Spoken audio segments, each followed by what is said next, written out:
This episode is brought to you by our Patreon members. Sign up right now, patreon.com/VVC Life. And thank you to all of the patrons that have already signed up and are supporting us right now. Real reviews, live and unapologetic. New episodes every Thursday at 8 at vvclife.com.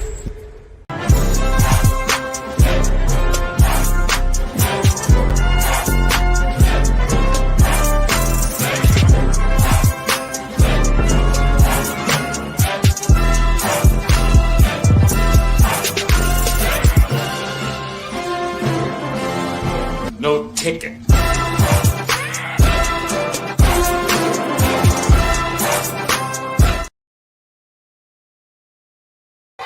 My bad.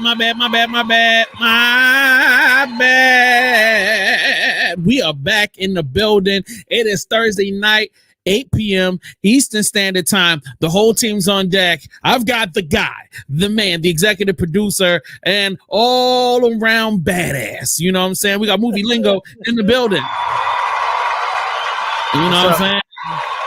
I'm gonna put the queen up top. Y'all know what it is. There's no way better than to get the queen. You know what I'm saying? She's when they talk, when Method Man was rapping in the song, Puerto Rican queens, you know what I'm saying? Hot scoop of that good stuff. We got her right here. Iris is on deck. Yeah.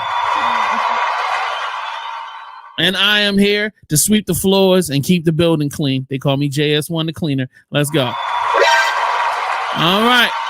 So if you haven't done so, make sure that you tap in with us every Thursday. You know what I mean? And if you need notifications, guess what? There's an easy way to do that. All you got to do is click on that subscribe button and then set your notifications to let you know whenever we go live. You know what I'm saying? Also, you can sign up on patreon.com/VVC Life and be notified on a daily, because we update it almost daily with great new content for you to enjoy. And it's a great way for you to support the movement. You can follow us, such as Eddie with Movie Lingo, you know what I'm saying, on social media, Iris at Iris_real reviews, and then also me wherever, you know, I might be floating around.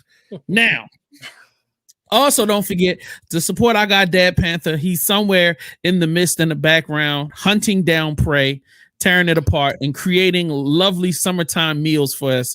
You know, and he's also a personal trainer and a meal prepper. So, you know what I'm saying? If you need that, holla at him. So, with that being said, let's go to the history first, because we can't move forward until we know where we came from. I'm black, y'all, and I'm black, y'all, and I'm blacker than black, and I'm black, y'all, and I'm black, y'all, and I'm black, y'all, and I'm blacker than black, and I'm black, y'all. All right. Iris, take it away. Yes. Hey, everyone. So today we're going to be presenting Sarah Gomez, who unfortunately we did not get to have that long. She is Afro-Cuban. She's from, not even going to try to pronounce that word, even though I am Latina, Havana, Cuba. She's best known for Desierta Marina. And she was actually a revolutionary filmmaker. She was concerned with, you know, representing her Afro-Cuban community. She was also involved with women issues and the treatment of marginalized sectors of society. Unfortunately, she passed away at the age of 31 from asthma. Dang. Well, make sure y'all continue to do some research. And then y'all check out the films from this beautiful young Afro-Latino. You know, thank you, Iris. Appreciate that. Very welcome.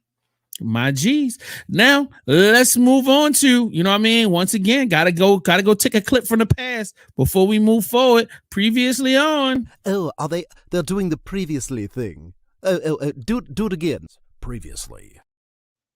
All right. That means last week's episode was lit, and here's a little piece of it right now. Word. I was forced to watch it by you. I was not looking forward to this, and I'll be honest, I want to be completely honest at the beginning of this review. I have no reason to have animosity towards this film, but I hated looking from the moments you said watch this, I was angry, and I was angry watching the film. And I was like, why? And I had to start asking why are you so angry? Like this movie didn't do nothing to you. It's not like you were like trying to act to be in the film, or you was trying to invest and they didn't want to take your money or something. I don't know why I was angry, but I don't know. I just had a lot anger and resentment going into watching this film. Unjustifiable. So let's be saying. I mean, you're only human, man. So yeah, facts. Yeah, always have to have clips to remind me how much my anger affects my overall life. Thanks. yeah. All right. Glad I was there to miss it. Yeah, pretty much. All right.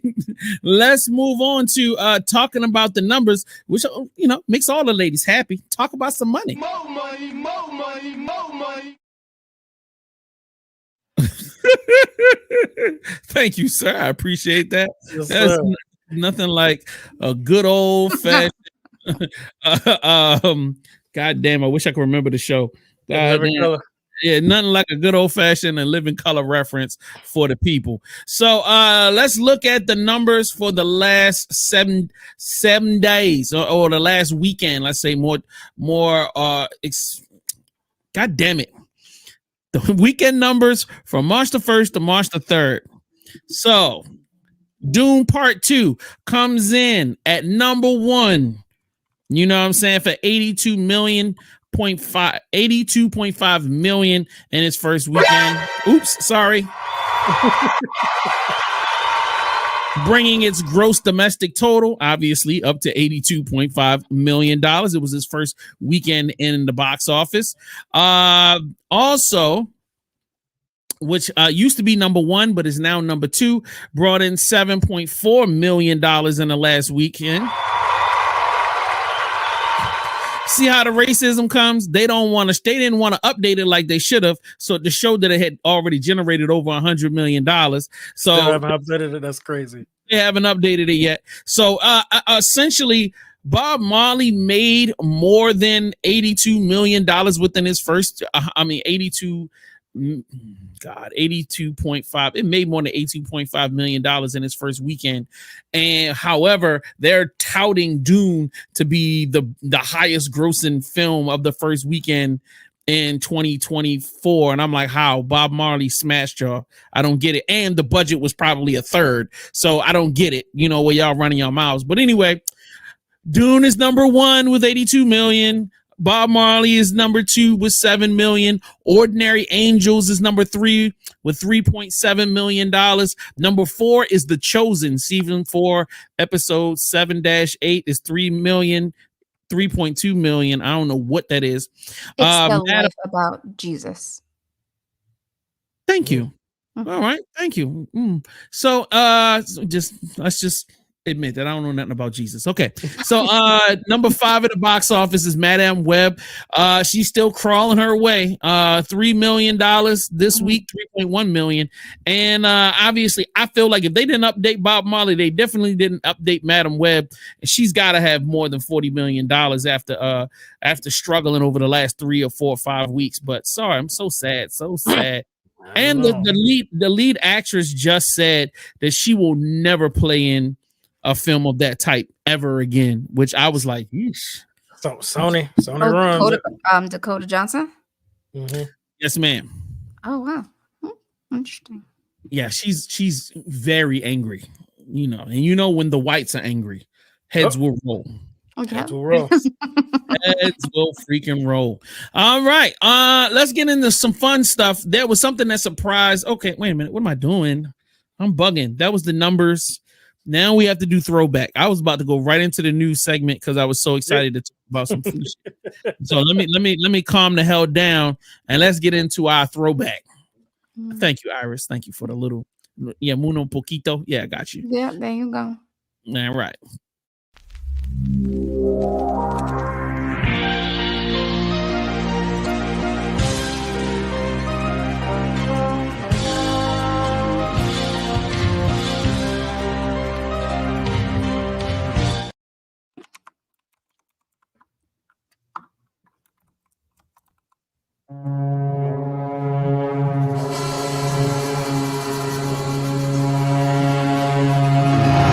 The future.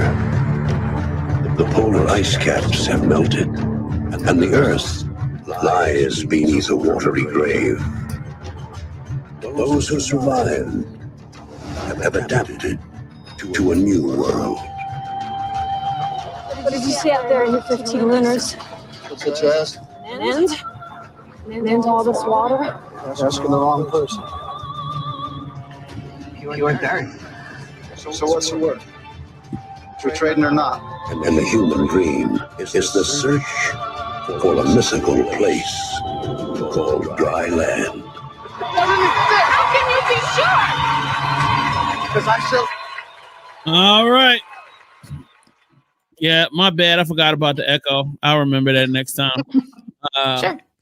So, okay, so let's be honest. This thing bombed at the box office. It did. It was a big bomb. I don't know. Some people say it was the oversaturation of its lead actor, Kevin Costner, literally being in every movie for like 3 or 4 years straight. I mean, you couldn't take a piss or go on vacation without that nigga popping up in your suitcase in your bathroom. Yo, he's in your cereal box, like he's sleeping with your wife. You know what I'm saying? Your oldest daughter, she's off in college, sleeping with Kevin Costner. I mean, nobody could get away from Kevin Costner. Like, for real. Like, that was crazy, man. Freddie couldn't get away from Kevin Costner. Jason couldn't get away from Kevin Costner. Kevin Costner was everywhere. So I feel like there was a large conversation about the Postman and Waterworld being kind of like the quintessential end to the art. We were like, I think Hollywood was just like, okay. When you trying to be a postman and a nigga with no water, I mean with no dry land, we're just at our wits end. We done. And he had to take literally like 2 decades off before he could come back and we could love him again. And people start realizing, oh yo, he really is a good actor. So that was that. Now, I didn't see it in the film. I saw it many years later. But I was always intrigued by the film because I always thought the trailer was dope. I was like, man, I always thought it was a creative idea. But a lot of people, and I live in the black, I was raised in the black community. So of course, in general, if it's Cockney people and there's not a lot of black people in it, and it's a concept that's not like, you know, in the streets or urban, we kind of generally reject it off premise. So like all of my friends was like, this is some bull crap. So I didn't watch it for a long time. But when I finally actually had a chance to sit down and watch it many moons ago, man, it had an effect on me. But it's been about 15 years since then. So when Mr. Lingo said, we are going to review this, I rewatched it and I have opinions. So Iris, what was your initial impressions? Oh, we're going with me first. Okay. So initial impressions, like when it first came out back in 95? Yep, you're correct. Okay. So I was actually really excited to see it. But then again, one of my favorite movies is The Little Mermaid, you know? So I was like, yay, another mermaid movie. At least you were totally wrong there. Yeah. Basically, that's what he was. He was a mutant. He had gills and everything. He was a motherfucking mermaid. No, why are we spoiling the film? We didn't say we was doing spoilers. If you haven't seen this film from 1995, yo, Selena, come on. Like, what are you doing? Like, espérate, okay? It's like, for real. Come on now. It's. I bet there's still some people that haven't seen it that might watch it based on this review, Iris. There's a whole generation of kids that like have grown up, didn't even know there was a movie called WaterWorld until we just said something. Get cultured and go watch the movie, whether it's good or not. Okay. But yeah, initial impressions, I was excited to see it. So okay, cool. Thank you, Eddie.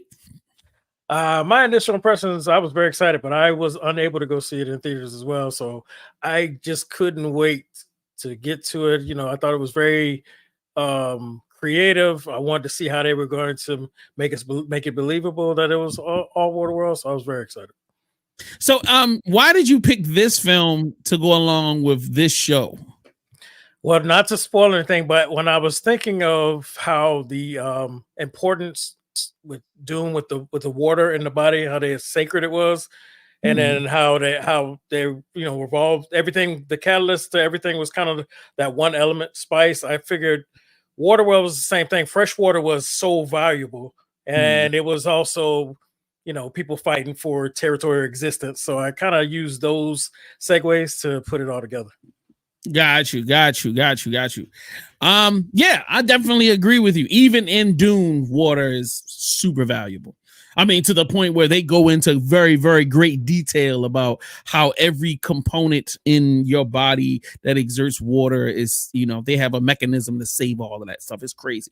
So, all right. I would like Eddie to go first with the highs and lows. Then I will pivot to Iris with the highs and lows. And then I will clean up at the end. Okay, I'm scared to give my lows now because we're trying to spoil. But nigga, spoil the shit out of this motherfucker. I was just, I mean, come on, 95. Let's go. All right. Yes. So highs for me, I actually thought that the action was pretty entertaining. I actually liked the pacing. I actually liked the setup and how they had to make use of things, technology, things of that nature. I definitely liked that the character that Kevin Costner played was not the best person. He didn't know how to actually treat women.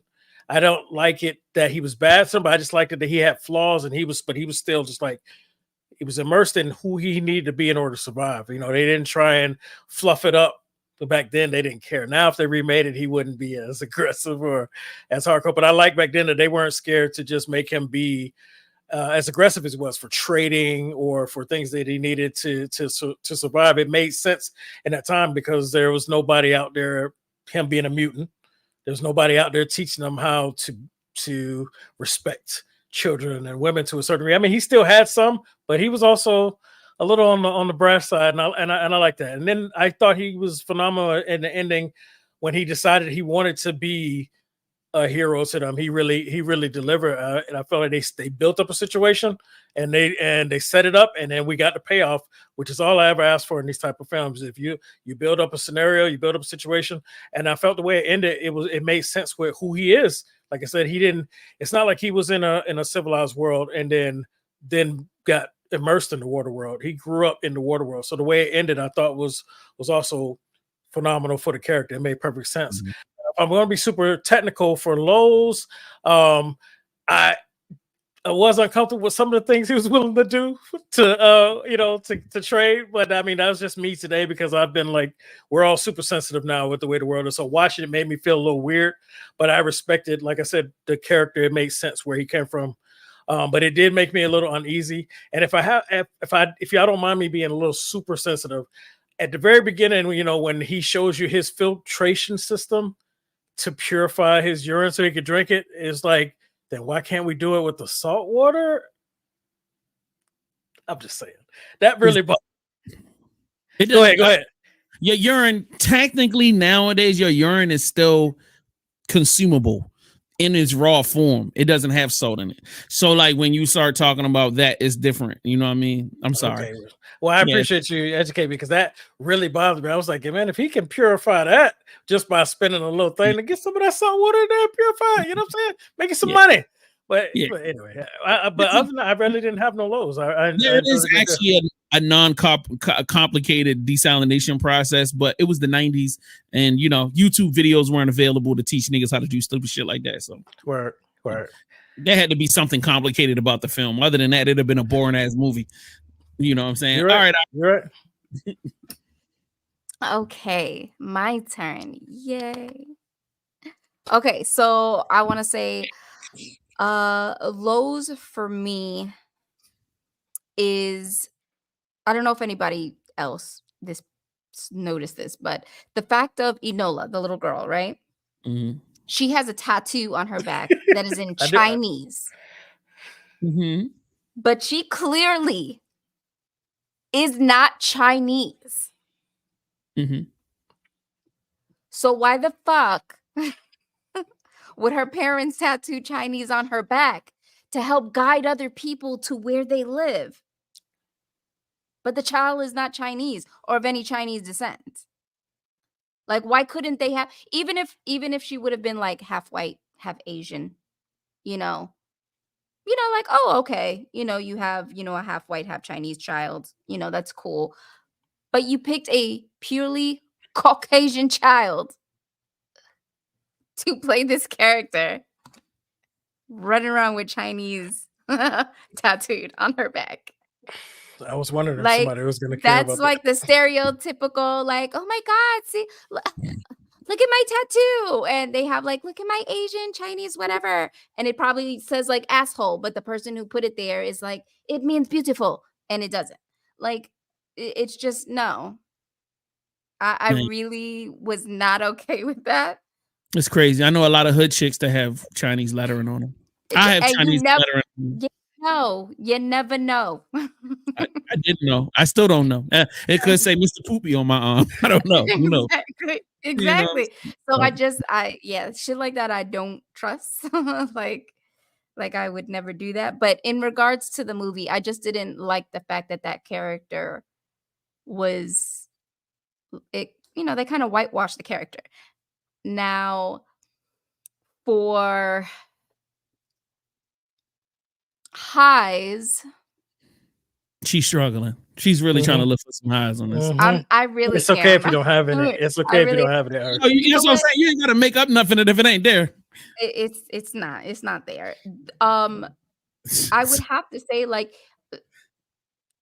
I'm not very sensitive to how the movie was and how he treated women and stuff like that. Like, I think it made sense for the time period, So I'm not very sensitive to that whole situation. I can't really point out a high because it's not that I didn't enjoy the movie for what it was, but there was nothing that really stood out to me that I was like, oh my gosh, this movie is so great. Like, I really enjoyed this part, blah, blah, blah, blah, blah. And at least in regards to like the storyline itself and the acting, there was nothing really that stood out to me. Now, in regards to making it passable, like, hey, they live in a world that it's completely water, I think they did a good job with the scenes of, with them being in the ocean. And even when they were all at the little atoll, I think they called it, the little village, water village, you can kind of tell it looked a little pool-ish, but it wasn't really too bad. I think they made it as passable as it could be. So I really enjoyed that. But yeah, I can't really say I had any like serious highs for this movie. Yeah. Thank you, Iris. You're welcome.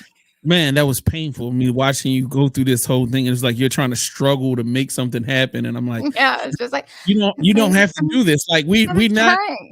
You're like we forcing you to like do it. Like you better say something nice. Like trash the movie. It's a piece of shit. It was never good. They should have killed everybody on the set. Why did they even? If that's how you felt. Now I have the total opposite effect. I thought it was dope. I thought it was a creative idea. You know what I'm saying? All of that squeamish shit, did y'all feel it? I didn't give a fuck. You could sell a girl, sleep with the little girl. I mean, it's a movie, bro. Like, stop being crazy. Oh my God, no. That's it. They're making us a little uneasy. Like, oh shit, I forgot they did this. I don't care. Yeah. Like, it's not my property. It's not my child or any child related to me, so I don't care. Like, so you can do whatever you want to do in the movie. I know. Oh my God. Don't you say that. It's not my child. I don't give a shit. That child's being raped. That's not my problem. And I get annoyed when people care. Why do you care? It's a fictitious character. Nobody cares. Shoot him in the head. Who cares? Like, it's a fictitious. It doesn't exist. The person is not real.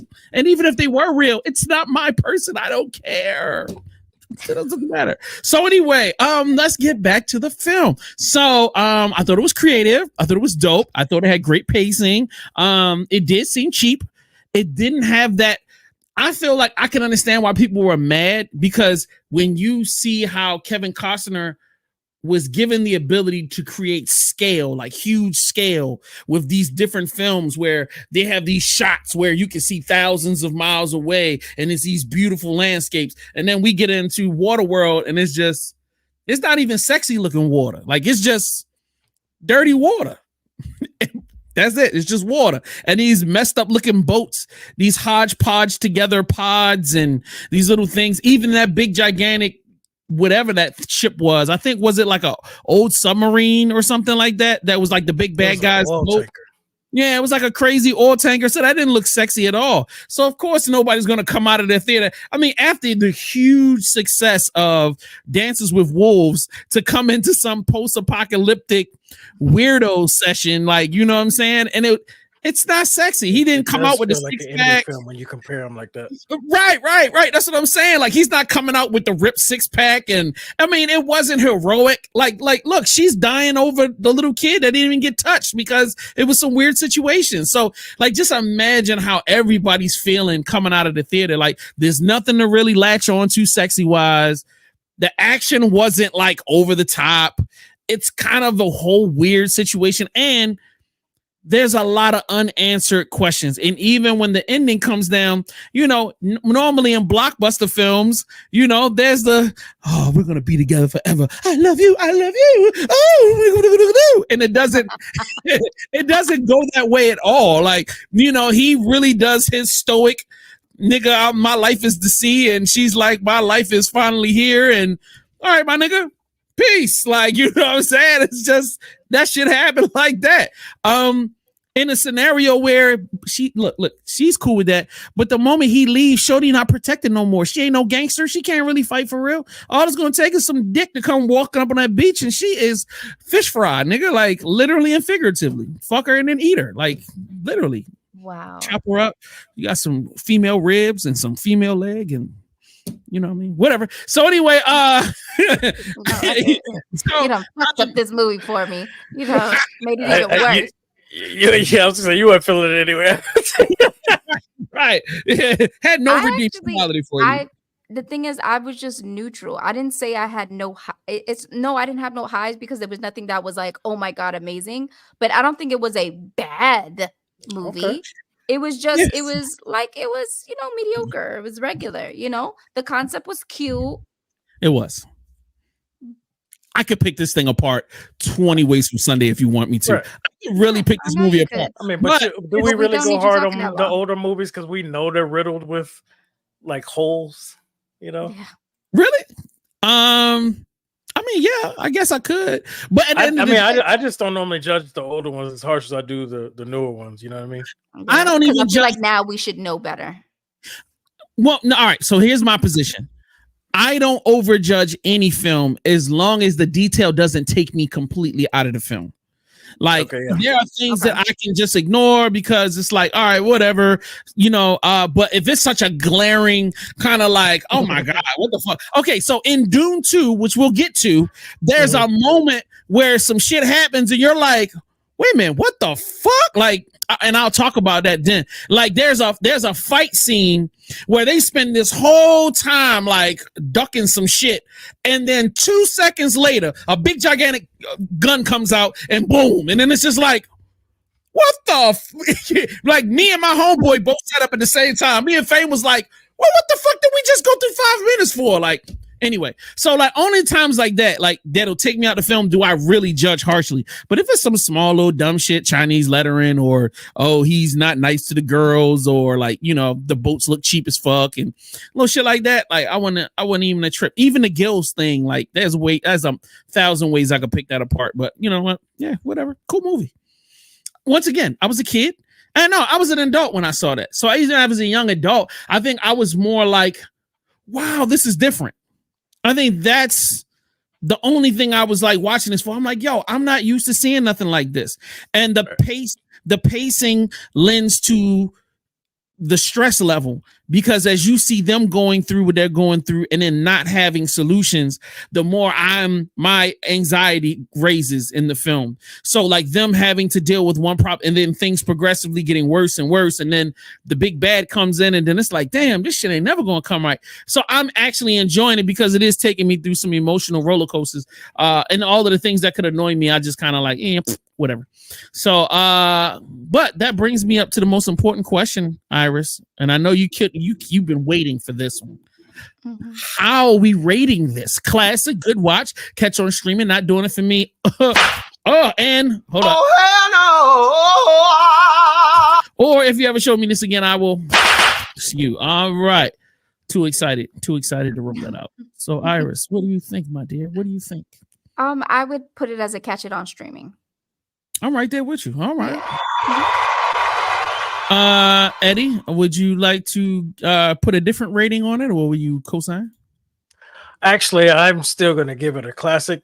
I feel like this movie is still unique enough that if somebody said to me they never saw it, I'm gonna sit down and say, let's watch this. So it's a classic for me because I still enjoy all these years later, and I still want people to watch it even if they hate it. Okay, I'm gonna respect your grade. Catch it on streaming. Covered all of that. Come on, let's watch it. It's on streaming. Fuck it. She's not wrong, bro. She's not wrong.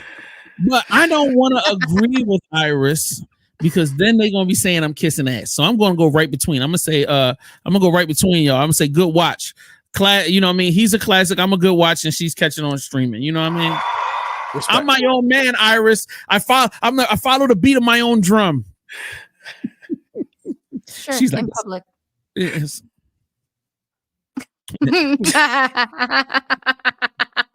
As long as you know. All right, that's what's up. As long as we got that figured out. All right. So, is there anything else we want to bash this movie on? You want to kick it while it's down more, Iris? Come on, man. Just go ahead, put your big boot on it. Throw your Timbs on and kick this motherfucker. No, I'm good. Okay.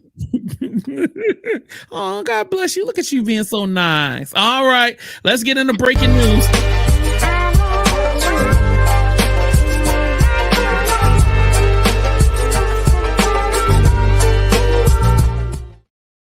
All right, Bad Boys 4 has wrapped filming.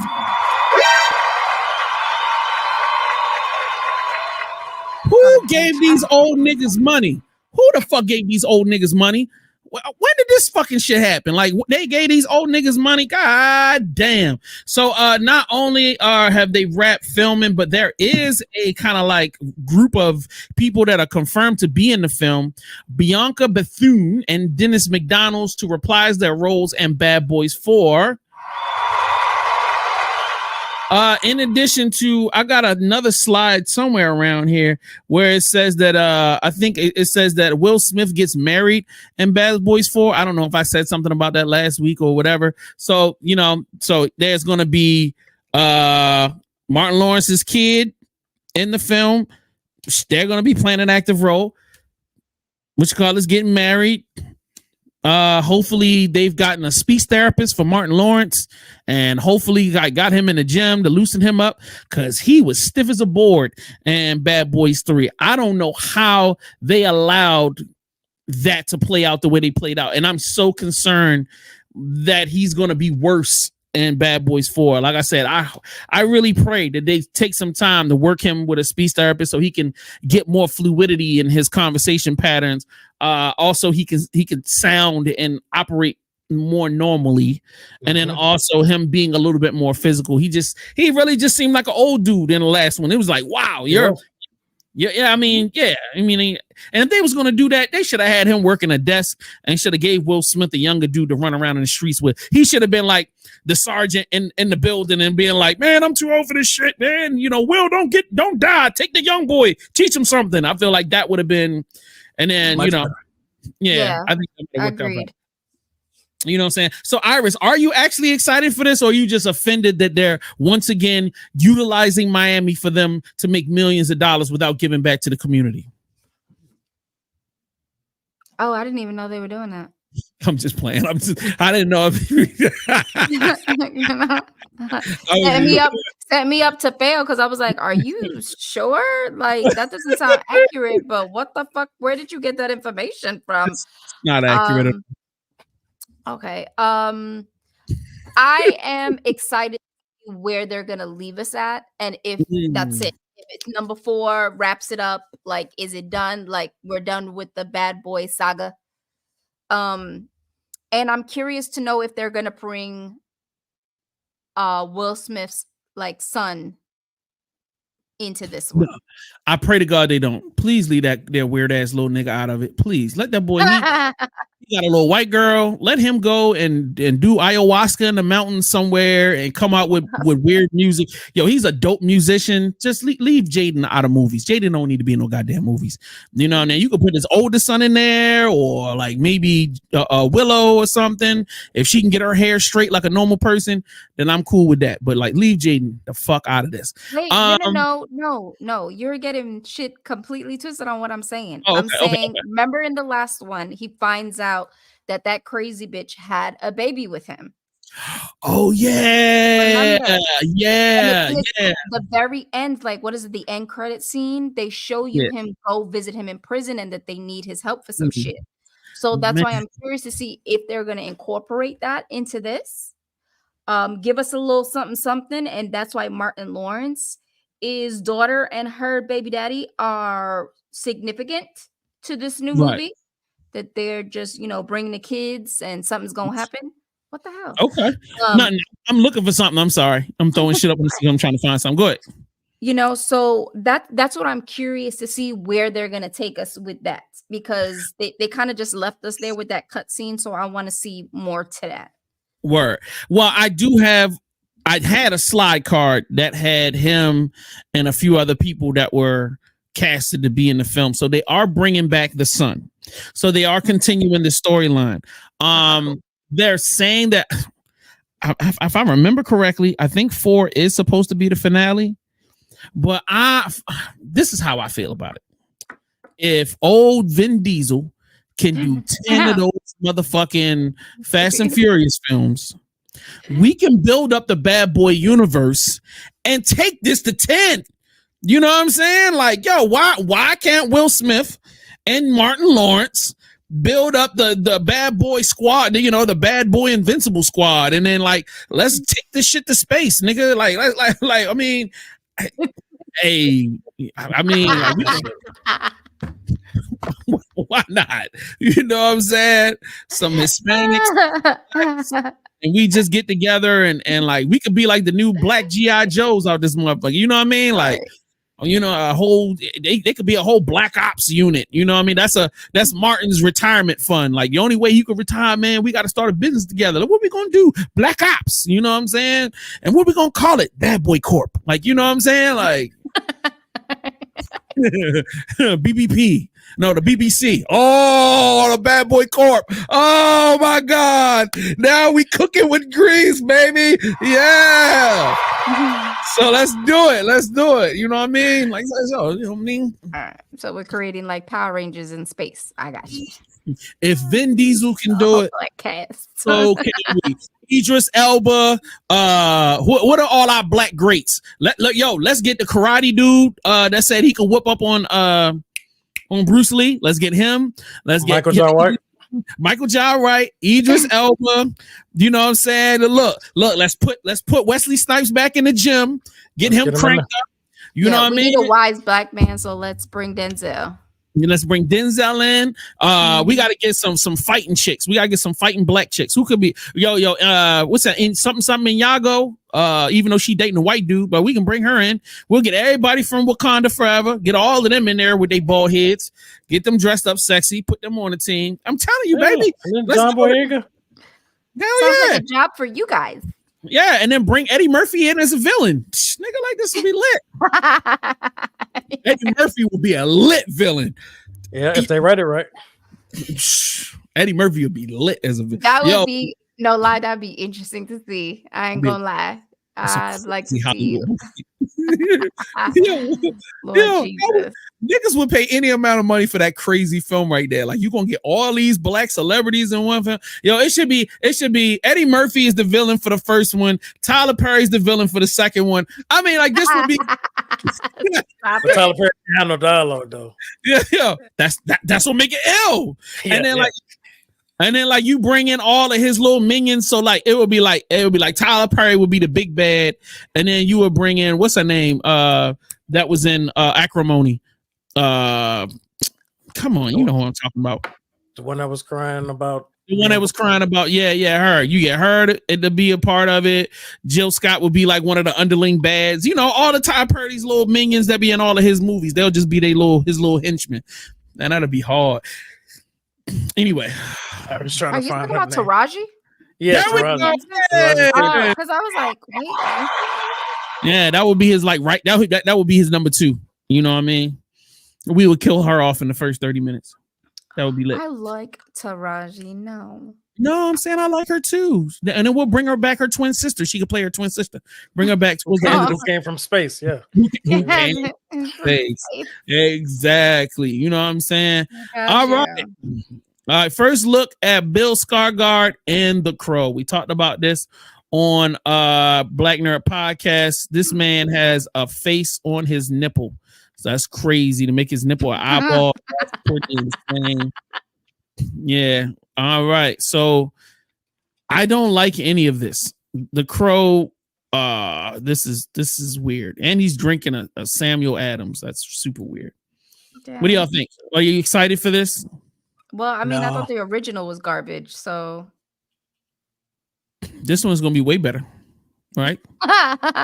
yes, this one They're will definitely targeting a hot niche garbage. audience. Not sure if I fit in or not. We'll have to wait and see. be. Yeah, we'll have to wait and see how it comes along because the original I don't think did any justice. I'd rather see BBC in for space. Brandon Lee. The Bad Boys Corp in space. All right, that's what's up. All right, the first look at Tron. Jared Leto in Tron is set to hit theaters in 2025. This is not a first look. We can't see nothing. I don't want to see somebody back. That's corny. Why y'all do that?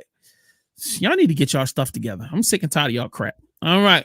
Now, I don't know if this is real, but this looks fire. Would you watch New Jack City prequel series titled Young Nino starring Damson Idris? Huh? That sounds great. Yo, that is complete and utter fire. I would watch it. That is so fire, nigga. So fire. That is so crazy. All right. And I did some digging and I can't find any proof that film exists. I just saw it on like a small person, like it's like a graphic designer page, and I guess he created that poster as a promo. And I was like, bro, but it got picked up by a bunch of different big blogs, and people was like posting it. I was like, oh, that's crazy right there. He might have started something. Yeah, I hope so. David was like, yes, I got a job. Shit. Yeah, for real. And he got to do like 6 scripts all at one time and shit. Like, oh, shit. BBC Corp, Young Nino, you know what I'm saying? The mastermind. Hit the timer and move to the next one. Hit the timer, move to the next one. All right. But one person that does not have to worry about time is Avatar is renewed for 2 more seasons on Netflix. You know what I mean? So, yep. Y'all can relax. For all of those people that didn't like The Last Airbender TV series remake and live action, well, now you could be even more mad because they're going to do more of them. So that's just the name of the game. Just, get clean your britches. Pretty much. That's going to be a lot of that. All right. In addition to that renewal, The Rings of Power season 2 is set to air this year on Prime. Wow. Did any of you guys get an opportunity to see the first season? Nope.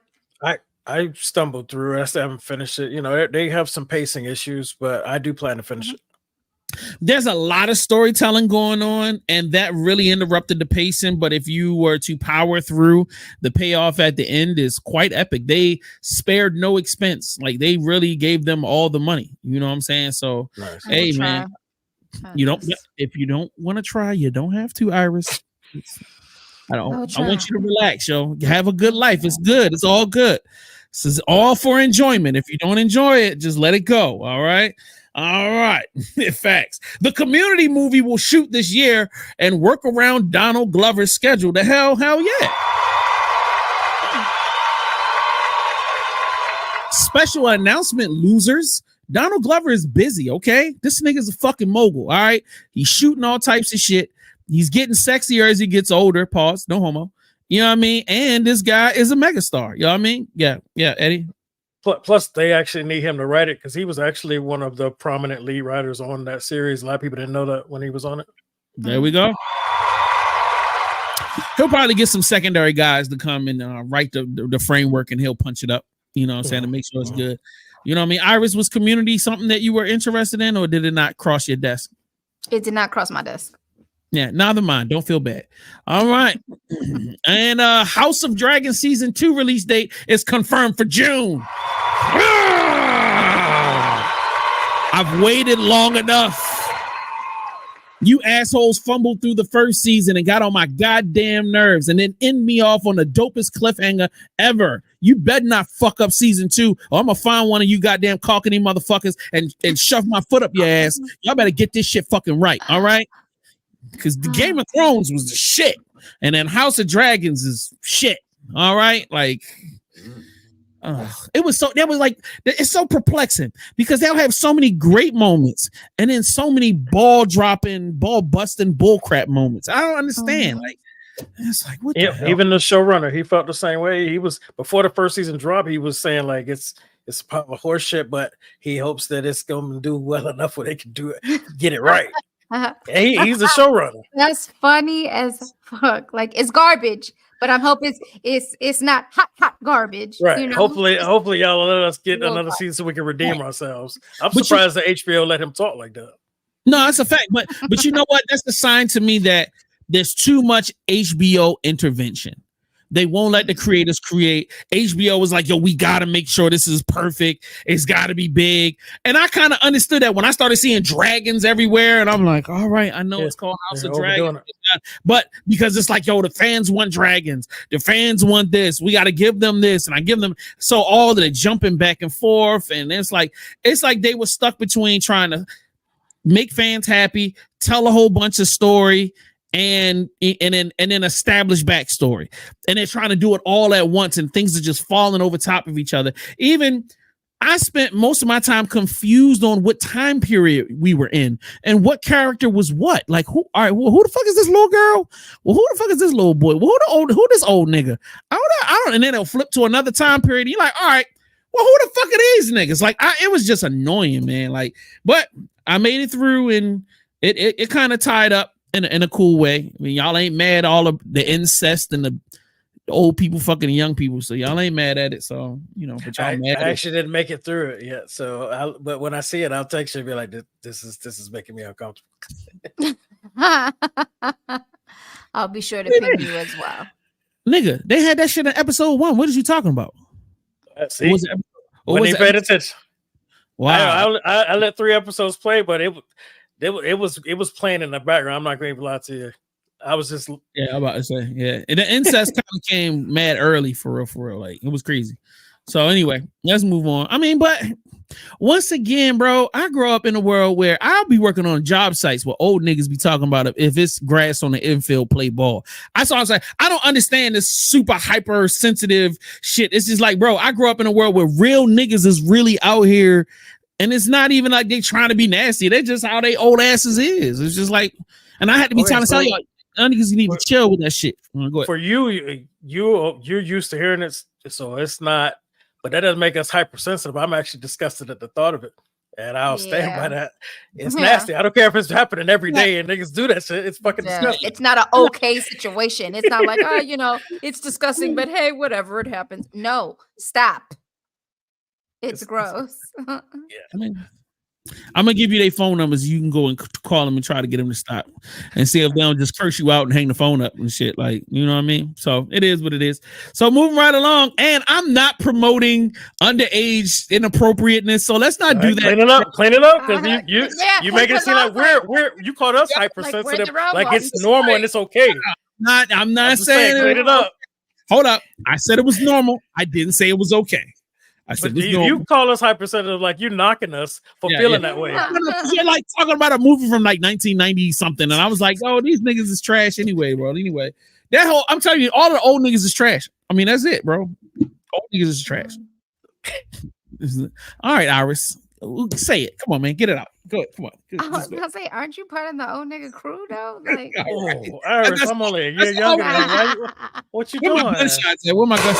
There you go. I knew I knew it was one coming across the bow. I just wanted her to just man up and do it. Don't try to hold it. Yo, let that motherfucker go, nigga. Let it go. Okay, Iris. All right.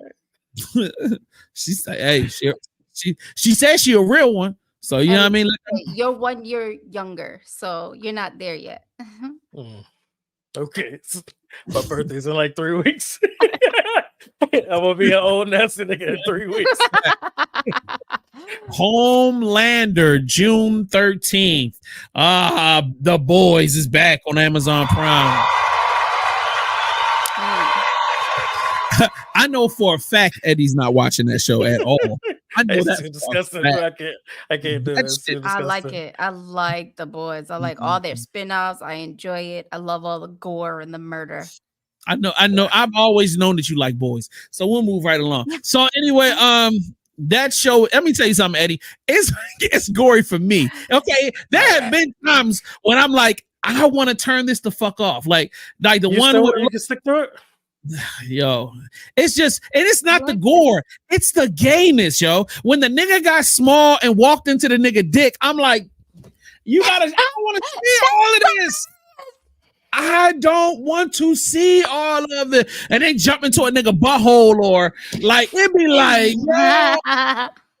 Or it'd be like the random scene when a nigga walk around with his dick out, or the one where the nigga his dick was a weapon. Like, yo, why do we have so many penises in this show? It's a phenomenal show, bro. It's a phenomenal show, but you have to struggle through so much. So like, for y'all. oh, I'm sorry. Yeah, she. I was like, I'm Like all the dick. You like put dick on the screen, baby. Yeah, baby. Small dick, big dick. Dad, go ahead, baby. Go walk in the dick. I know. I see. This what's up. That is not what I'm saying. I'm saying I think like it's girls just come out with big titties out, and we see a little vag action. I'll be loving it. Like more titties. Yeah. Oh yeah, I know you. Like, we like got to even the field here. It's like, how is it okay for women to get naked, but a man can't? So because women look beautiful and men are disgusting. I will agree with that. Thank you. That's what I'm saying. I got a homegirl I want to introduce you to when we get to a lemon play.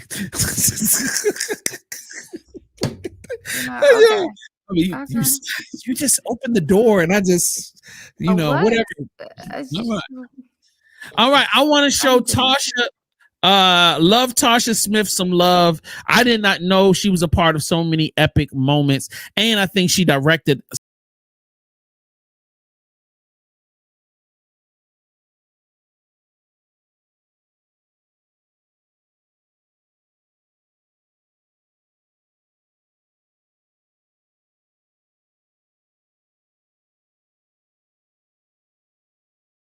Yeah.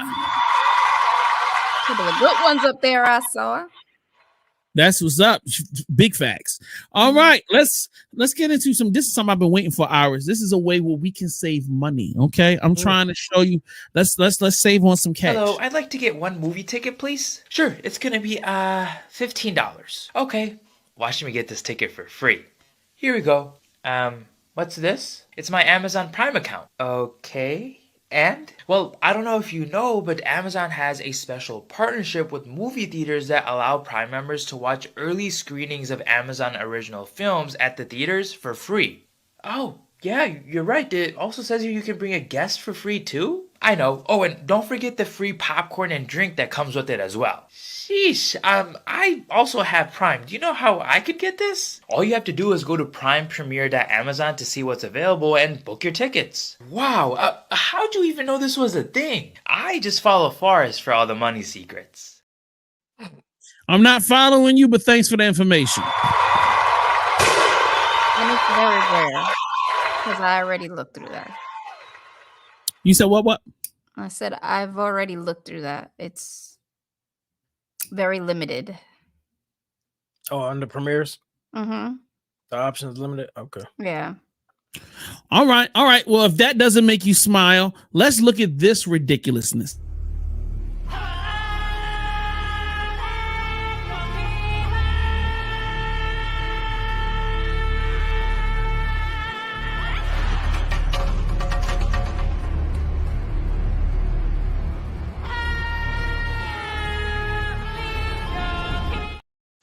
Why? I love it. It's a nice size worm there. Yeah. And I'm not even mad at it. I would have done the same shit if I could ride those little scooter thingies. But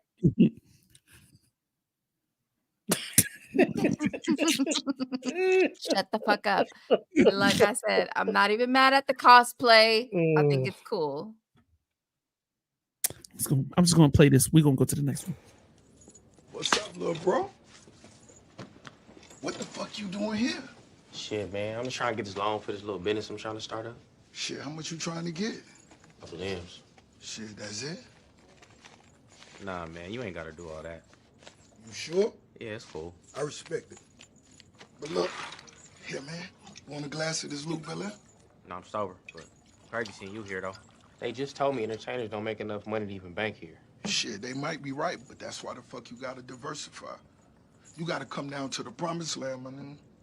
235 acres. We farming our own chickens, homie. Thousands of chickens, thousands. Running around everywhere, quack, quack, quack. Talk about next level shit, homie. Lemon pepper? This nigga said, Quack, quack, quack. quack, quack, quack. Lemon pepper. I love Ross, yo. I so love Ross. That's like my long lost brother. I played this clip because I want people to watch this fucking Vince Staples show. I don't feel like people are taking us seriously. Vince Staples show is a fucking classic, bro. It is ridiculous. It's chock full of scenes just like that, little nugget moments of, and it's so layered because even in that moment is like so much going on. Like, you know what I'm saying? Like, yo, we supporting ourselves, but niggas is still like, yo, I want to get it on my own. And it's like, does that really make sense? If somebody really trying to invest in you, I could have just talked numbers. But anyway, watch the show. It's phenomenal. That's how I feel about it. Let's get into something sad before we end up on some greatness. Yeah. There we go. All right. Let's talk about Euphoria's lead actress.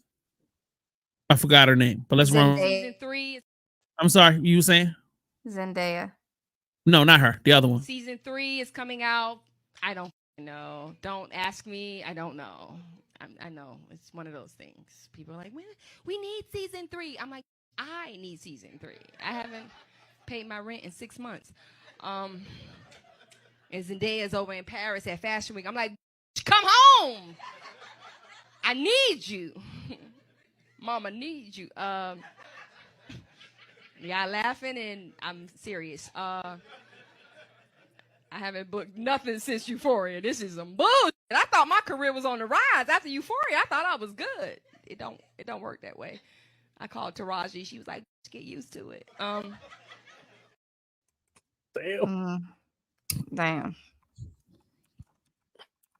I mean, if you're not connecting with the young kids nowadays, it doesn't matter if you're on a hit project. You're in the background. You know, the young kids are making the next generation of stars, so they worship Zendaya and all those fucked up kids on that show, and that's why all of them are doing more because young kids are supporting any and everything they pop up on. Well, I would say Zendaya, and I'm not trying to discredit this young lady, but I'm saying Zendaya's put a lot of work in. She's been in a lot of films. So you kind of talk about two people in two different places. You know what I mean? Plus, Zendaya openly admits that, yo, I get a little bit more fucking love because I'm light-skinned as fuck. So a lot of people don't even know that she's black. So you've got that benefit going for you. So, but I also try to tell, and I've had discussions with mastermind and other people. Is like, same way I talk to rappers, you gotta like Ross said, you gotta diversify out the gate. Like the moment you get that light on you, you need to be doing all type of stuff. Like, you know what I mean? Any kind of brand deals you can get, any kind of little this or that. Yo, you need to be shaking and moving.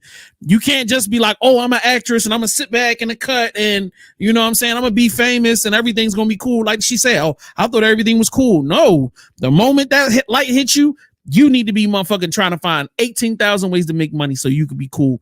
If not, you always gonna be stuck.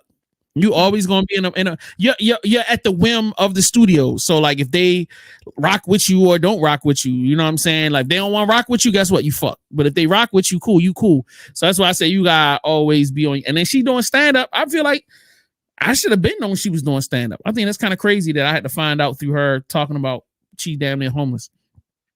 But Queen, I hope everything works out for you. Worst case scenario, suck your pride up, throw that GoFundMe out there. I'll throw you $20. So let's make it happen. You know what I'm saying? What? That's the most I can do. I can't. I don't know how to help her out more. Like, you know what I'm saying? I mean, unless you want to come live with me. Yeah, for real. You come do a show over here. We got you. You know what I'm saying? You can act on camera, whatever. So anyway, let's jump into some more greatness. Let's talk about some Harlem Nights behind the scenes stuff. 5 quick facts about the movie Harlem Nights. Harlem Nights is the first movie to be directed by Eddie Murphy. It's also the only movie to be directed by Eddie Murphy. Added bonus fact, Eddie Murphy was the executive producer, the sole writer, the top billed star, and director. The movie was actually nominated for an Oscar for Best Costume Design. Unfortunately, it lost out to Henry V. The movie Life, another period picture star Martin Lawrence and Eddie Murphy, actually pays reference to Harlem Nights. Eddie says the line, "I know a woman named Della that hits harder than you." This is paying reference to the infamous fight scene between Eddie Murphy's character and Della Reese's character, Vera, in Harlem Nights. The banter and chemistry between Della Reese and Red Fox was so good on the set that Eddie Murphy actually pitched an idea for a TV show starring the two. This would later become the series Royal Pains. Unfortunately, Red Fox passed away while the show was being filmed, making this show and Harlem Nights his last 2 projects. Crazier still, the show was originally supposed to be called Chest Pains, and Red Fox actually passed away due to a heart attack. And though the film is called Harlem Nights, they never stepped foot in New York. It was actually filmed and shot completely in LA. And there's a little bonus. You know you can't have a movie with these 3 without a little swearing. The word fuck was said over 133 times. What's your favorite little bit of trivia about Harlem Nights?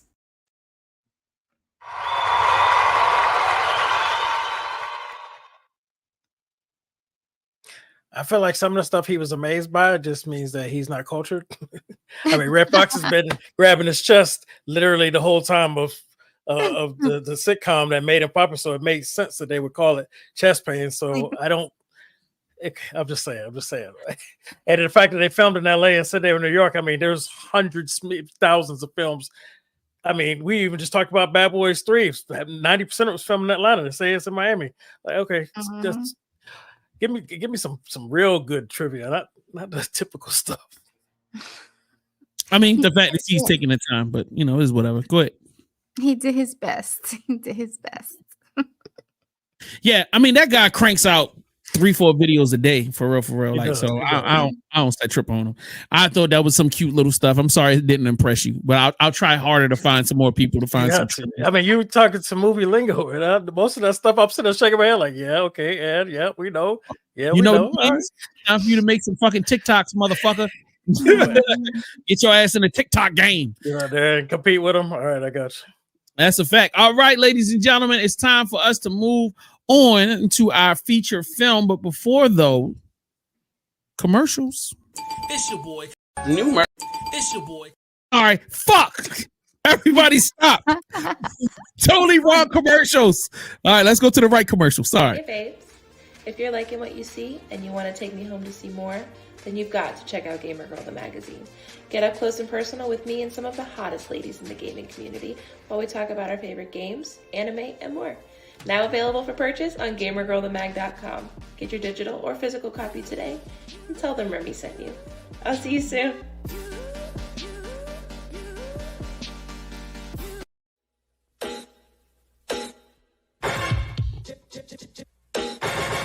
If my pops finds out I got in trouble in school today, I'm definitely gonna be on punishment. There's a party tonight at Peter's house. Can I go? You're not going nowhere. Every little step you take will be around this bedroom tonight. Did you hear anything about a party tonight? At least not any good ones. Hello, Tawatha. Do I feel like being bothered with Tawatha? Hello, LaDonna. Booming.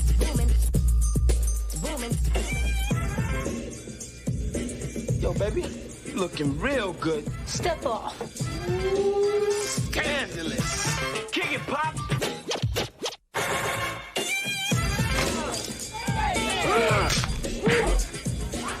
What you got to say now, punk? How much more trouble can I get into?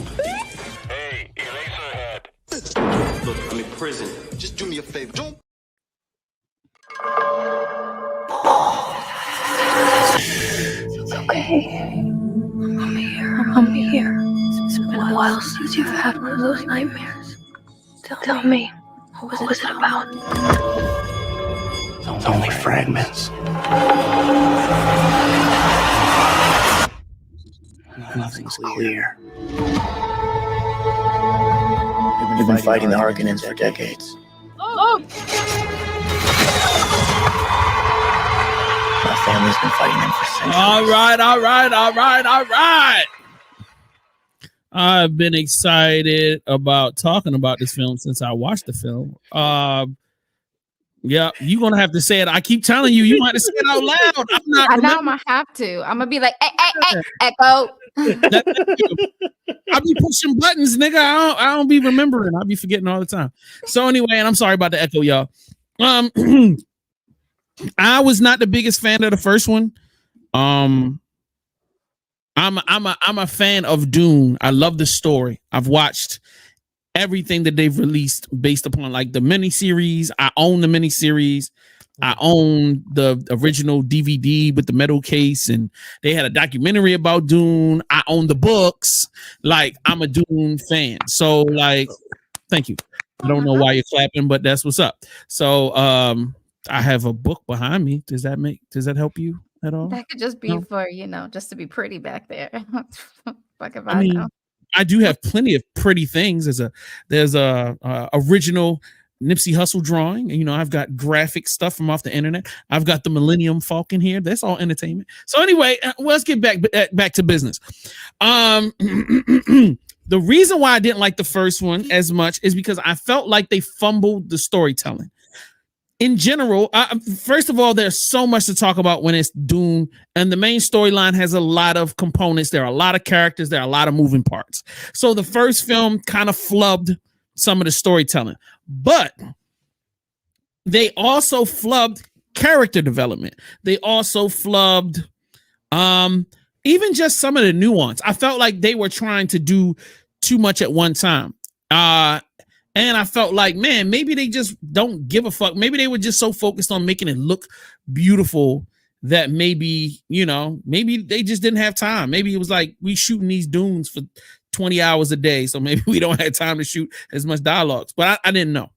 But I will say that ever since this film came out, the director made a statement that he feels like dialogue is dead. Like, dialogue isn't important.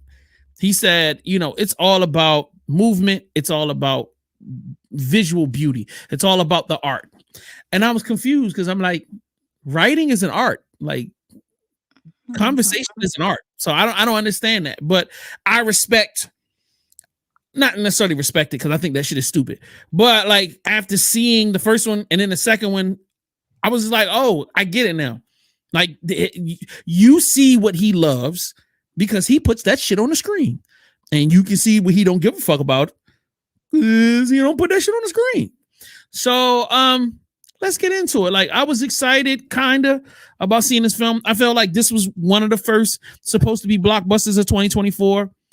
After getting so much Marvel drugs and Star Wars drugs over the last couple of years, and to start this year and not really have any Marvel or Star Wars drugs, this was kind of like, yeah, daddy needs a fix. So, like, you know what I mean?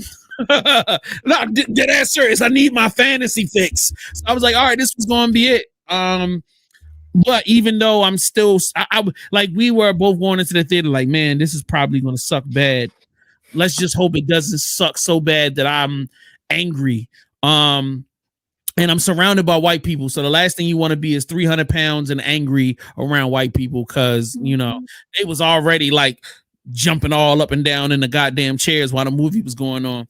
And there wasn't really no black people in the film. We'll talk about that too. So Iris, what were your initial impressions for Dune 2?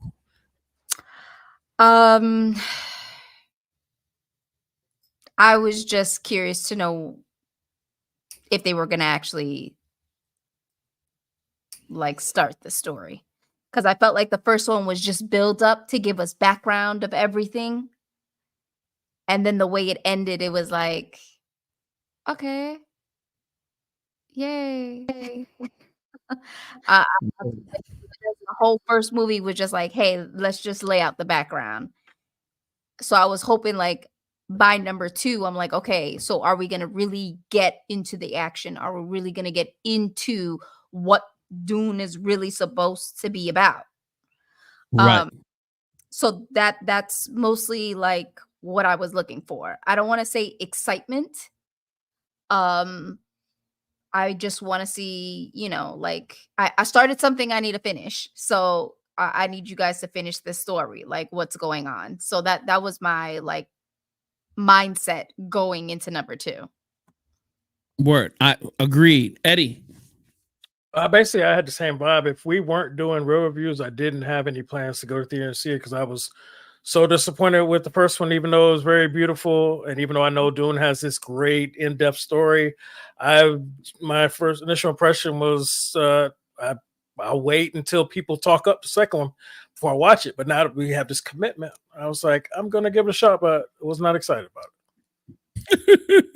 Word. All right. So who wants to go first on their review? I don't mind going first. My guy, go ahead. Take it away, Skipper. All right. So for me, of course, this was very beautifully done. It was shot Heiser, shot well. It was cinematic gold. I was getting very immersed into everything. I felt like the visuals were on point, and they didn't linger too long on the visuals as much as they did in the first one. Like every shot this time, in my opinion, had some type of purpose explaining it. The shots were telling the story for you, like JS1 pointed out. Dialogue wasn't as important to the director, but the shots in this one were actually telling you more of the story. It was basically laying out what's to happen next, and I was really appreciative. I love the black and white of that family, that whole atmosphere, the way it was shot, the way the black popped.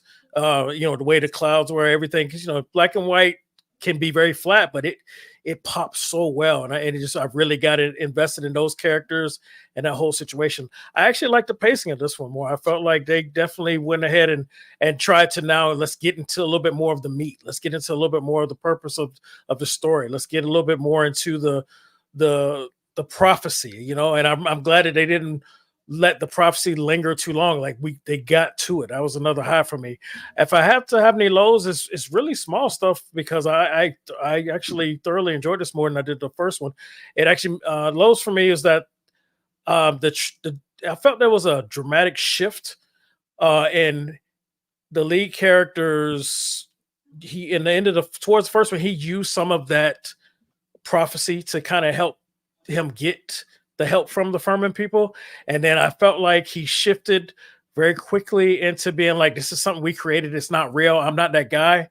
He was humble in the first one, but I literally went back and watched the first one right after I finished, just to make sure that I remembered it correctly. And basically there were moments in the first one where, in order for them to get help, in order for their lives to be saved, or for that Furman doctor to try and get them into the desert, he used the prophecy to manipulate her emotions. But then now that he's running with him, I felt like maybe I missed how much time it passed between, but I just felt like it was too dramatic of a shift of him not believing in it. It kind of bothered me.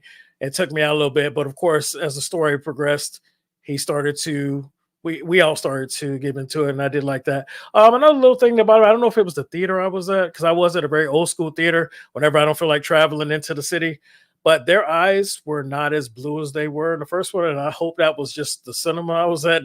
But I just felt like it really popped in the first one, and this one, it was kind of really like dulled down. Do you feel the same way? Yeah, they did not. It did not pop, bro. And I was in IMAX, and it was not. So it's not me. That kind of bothered me too, because I thought that's such an iconic and visual staple of the people, and I liked that effect, and they just kind of dulled it down, like they were trying to normalize them. And but other than that, I don't have too many lows. I thoroughly enjoyed it. All right, Iris, would you like me to go, or would you like to go? You can go. Okay, cool. So I'm gonna start where Eddie left off. One of the key elements that signaled our lead characters' full immersion into the culture and to becoming the iconic leader was his eyes going from the normal to the blue. And it was supposed to happen when he took that potion, you know what I mean? And it didn't. And actually his eyes had turned blue earlier in the film, kind of, sort of. And I was just like, bro, what the fuck are we doing? Like, all right, I get the whole, you've been exposed for a while and it's giving you visions, but that's not when your eyes were supposed to turn. Your eyes were supposed to turn when you drank the Kool-Aid. So that was the thing. Number two, I agree with you. The other problem with that was he knew what the whole, it's not that he knew in detail about the legend B, he knew that it was important to manipulate the people using the legend. So yes, there was an internal struggle about whether or not we're having a positive or negative impact on these people, but I don't remember him having a beef with his mom over it. That's different. Like I don't, and I could be wrong, and Iris will probably correct me, but I don't remember. There was a different beef. Him and his mom had a beef about some personal shit, and I don't think it had to do with the legend.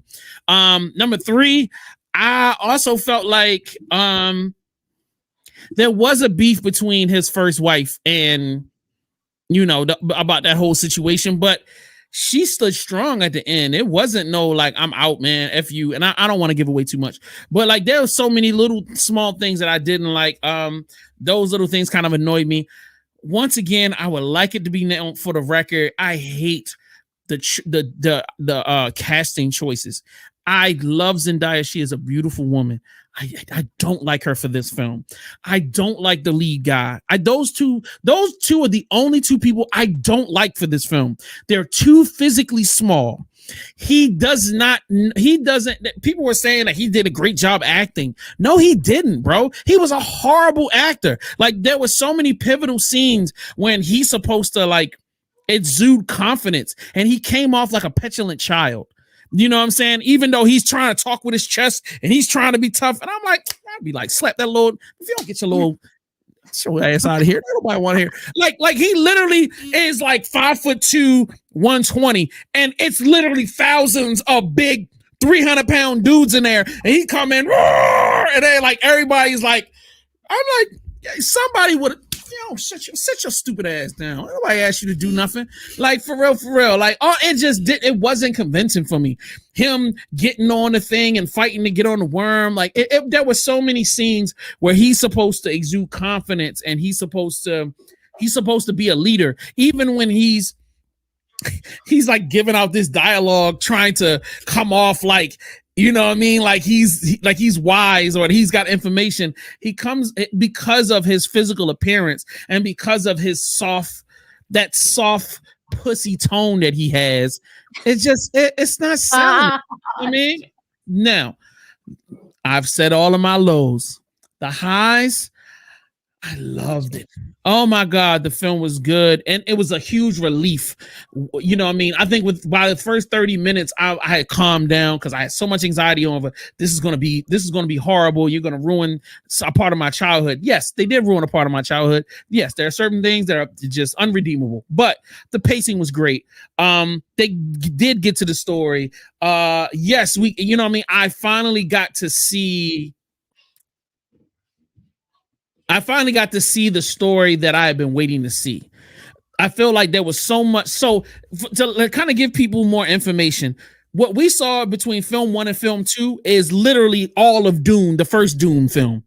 So like, that'll give you like an understanding. The first Dune film was like 3.5 hours and it really took everything from these 2 movies and it was all in one. So when I see these reboots and I see the first one, that's the reason why at the end of the film, I'm so mad. I'm like, yo, bro, where's the rest of the story?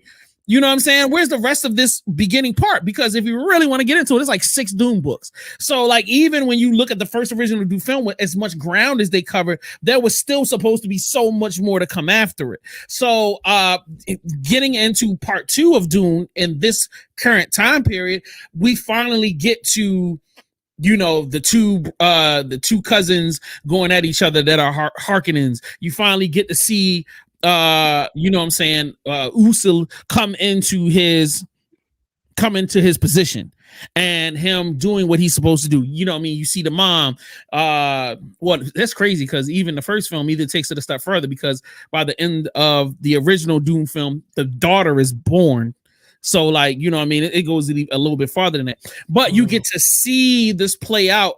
I love the politics. I love the religion. I love how they play the religion and the politics together. I love how, you know what I mean? He proved himself that they took time, even though the relationship seems fake as fuck because the 2 lead actors suck. They at least took time to build the relationship. You got to see her not believe him and be kind of like, you know what I mean? She's like, like the nigga but hate the nigga at the same time, and you see her grow to fall in love with him. I don't know, maybe because he's white. I mean, but you know what I mean, whatever hell takes place. I love that. I love they took time for that. I love they took time for him to grow into the person he was supposed to be, even though I feel like they flubbed that to a certain extent. There was so much that could have made this film better that they didn't do. Even the Harkonnens kind of like doing their thing, I thought was kind of corny. So, as I was saying before, when we were talking about the flashback film, I would like to get into the scene that irritated the fuck out of me. So, the Fremen are fighting for their world. A ship comes down. They drop the ship down to collect spice. If you don't know what we're talking about, go watch the movie. So anyway, the spice collectors collecting spice. So the Fremen come popping out of the ground and they start shooting up stuff, you know what I mean? And then they send the fighters to come in and defend this big spice collector. So Uso and his girlfriend, newly minted, spent all of this time trying to shoot down this one like little fly bird thing, and they finally take it after almost dying in the process. Now, the purpose of the scene was to show that he cared about his newly minted little girlfriend and to show that he would do anything to protect her. Important, great. But literally 3 seconds after they shot down this little fly thing, the Fremen on the hill come out with some mega laser and just cut the entire thing in half, which I'm like, the fuck? If you had a big cannon to cut this entire machine in half, why are we running around shooting? I'm like, what are we doing here? That is dumb as hell. And then for the rest of the film, they start destroying shit with that big laser. Yeah. Going here, like, what are we doing? Like, this wasn't that was the dumbest moment of the entire film, and I was like, this is fucking stupid. The other thing, the nephew Harkonnen that was like on his birthday, you know, he was like he did his little challenge, and then the one guy wasn't drugged, and then he came out mad. I'm like, that first of all, that wouldn't have happened because the nigga's a psychopath. So he get his rocks off on killing niggas, no matter whether they drugged or not drugged. The niggas in there, he takes them down. It was gonna happen. You're not supposed to go to your uncle and be like, yo, why you do that? Why you do that to me? Word. This is what we do. I thought that was dumb. And once again, that takes down the threat value. This is supposed to be the big bad. Why are you taking down the validity of him? He should have been like, yo, thanks for the lookout. You know what I'm saying? Yo, best birthday present ever. That's how he should have carried it. But yo, why you do that? And then he's like trying to tell him, yo, if you don't get your shit together, you ain't gonna take over. He should already know that. That whole species of people is all about power. It's not about begging. You know what I'm saying? It's like, and that's what I was like, yo, that's it. Once again, these subtle nuanced things take away from the greatness of the film. And I don't know why they do those things. Like, I don't know why they did that scene like that. I don't know why, you know, you got the gun and then the big laser. I think those are the things took away. Other than that, beautiful cinematography, beautiful fight scenes. The final fight I thought was done wonderfully. Wow, like that big bad fight was some of the best I've seen in a while. You know what I'm saying? And then for the way they wrapped up the film to kind of walk us into part 3, très magnifique. So with that being said, I know it sounds confusing everything I just said, but you know, I mean, you gotta go watch it because it made perfect sense to me. So yeah, you gotta go watch it. You guys definitely treat yourself. If you haven't seen either, then definitely watch the first one and go watch the second one, or be like me, go back to the first one. Because I watched the first one, watched the second one, then I immediately went back to the first one. And it actually elevated. I saw the little things he's trying to do without dialogue, and it actually elevated for me, even though I still felt like it could have been a lot better. But yeah, I mean, that's great if it was something that you had written on your own. But this film needs dialogue.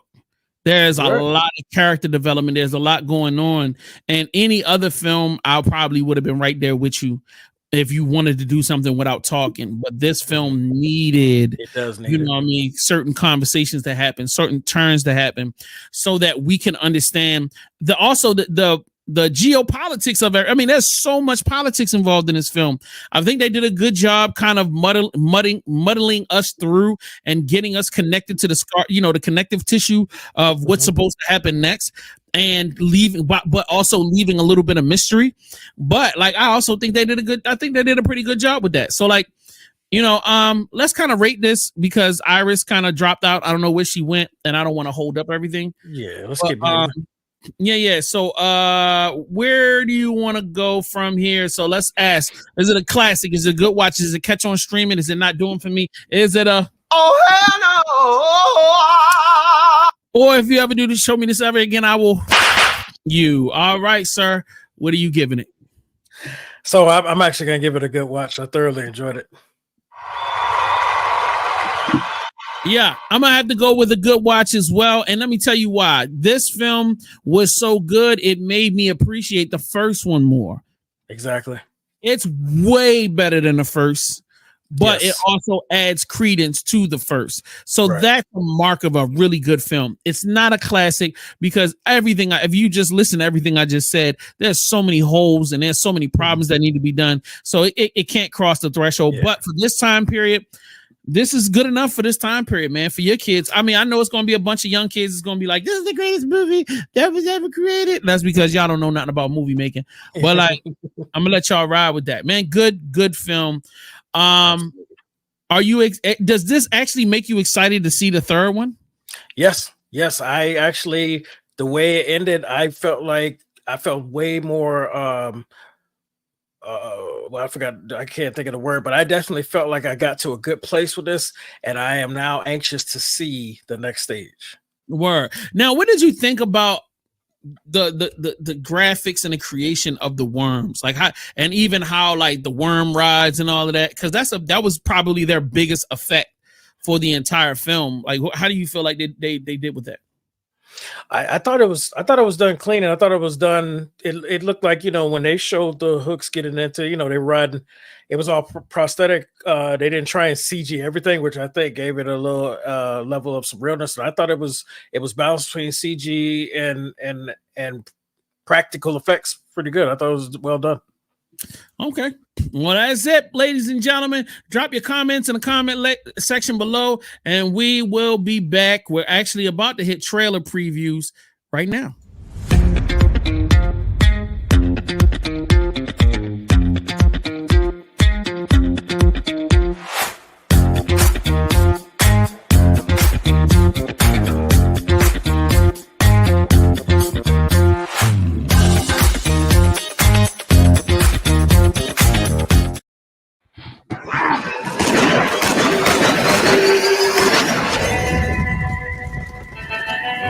Sergeant Decker, we have come a long way to find you. How about a little history? Partway through the Civil War, some of the South began courting gold.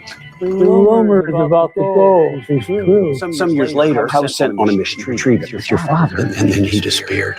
I don't even know if my father's alive or dead. We weren't exactly on the best of terms. Your daddy was spotted in a border town near Mexico. He's putting together a team to go after my gold. I'm guessing you're Mary. Mary's stagecoach, Mary's rules. You find your daddy, and you get your wife back. No!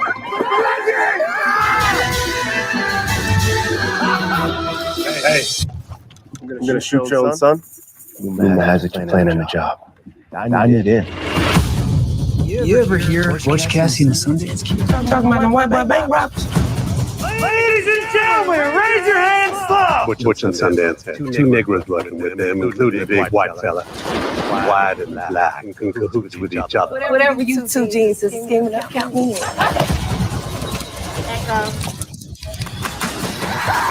All right, this is a hold up. G, is that you, boy?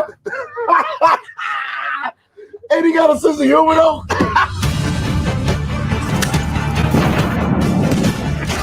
Brigade!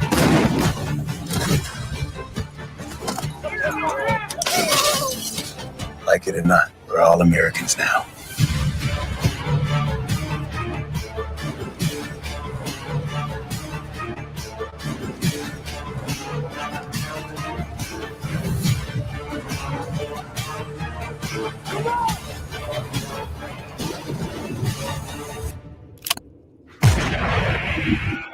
Eight what? toes. That's all you gonna have left.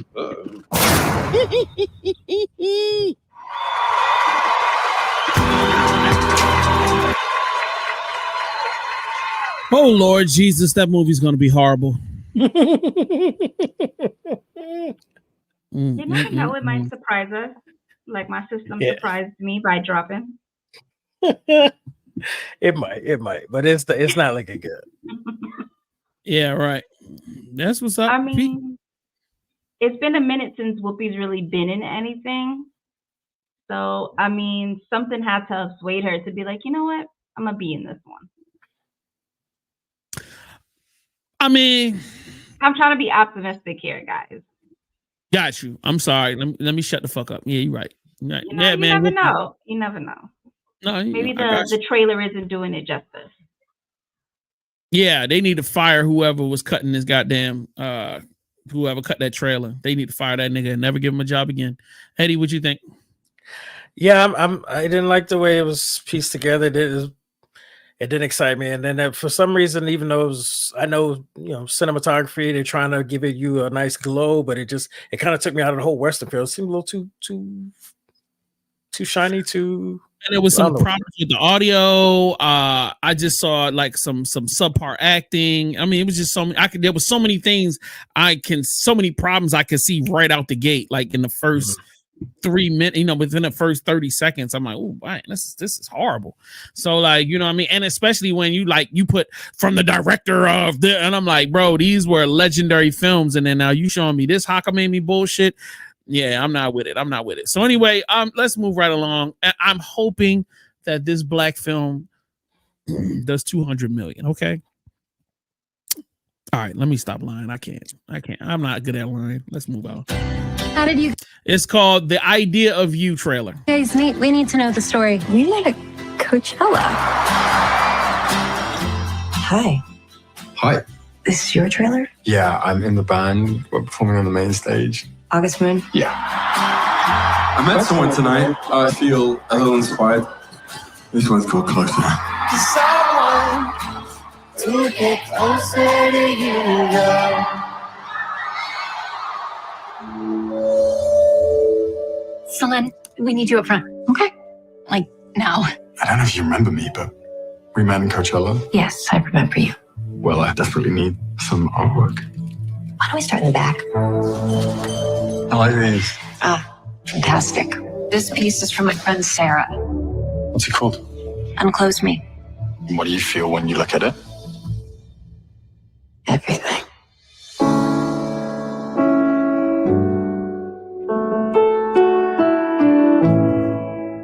What is that song?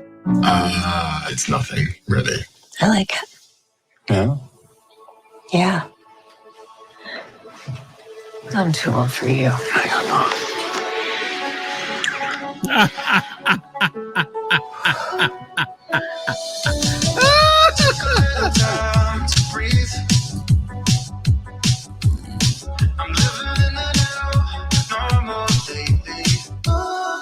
What about what people will say?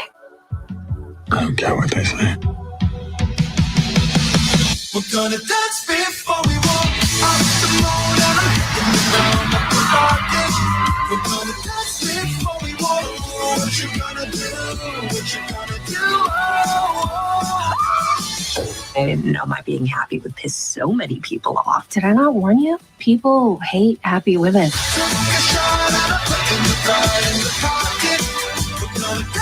What are you gonna do?